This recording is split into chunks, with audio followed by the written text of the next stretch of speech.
Hi everyone, આજે હું ગુજરાતી મેથીના થેપલાની રેસીપી શેર કરવાની છું. તો આપણે ફરવા જઈએ તો સાથે પણ લઈ જઈ શકીએ છીએ. તો સૌથી પહેલાં 1 કપ ઘઉંનો લોટ લઈશું.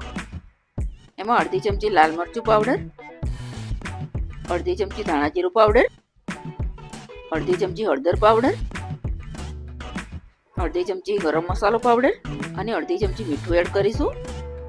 મોયણ માટે 1 ટેબલ સ્પૂન જેટલું ઓઇલ લઈશું અને મેથીને વોશ કરીને કટ કરીને અડધો કપ લીધી. બધું બરાબર રીતે મિક્સ કરી દઈશું અને થોડું થોડું પાણી એડ કરતા જઈને લોટ બાંધી દઈશું.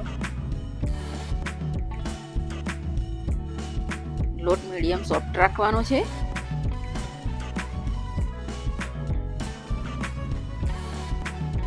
લોટ બાંધી દીધો છે તો રેસ્ટ કરવા માટે 10 મિનિટ માટે રાખીશું અને મીડિયમ સાઈઝના લુવા બનાવી દઈશું.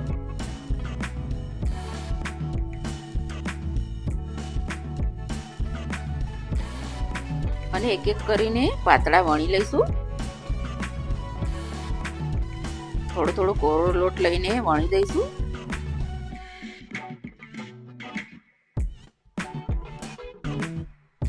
હવે એક સાઈડ થોડું શેકાઈ જાય એટલે ફેરવી દઈશું અને થોડું થોડું તેલ નાખીને ફ્રાય કરી દઈશું.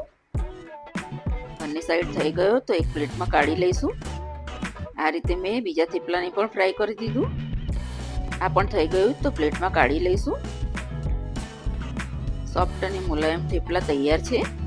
આને એરટાઇટ ડબ્બામાં ભરીને 2 દિવસ સુધી ખાઈ શકાય છે. બાય ફ્રેન્ડ્સ, ફરી મળીશું નવી રેસીપી સાથે.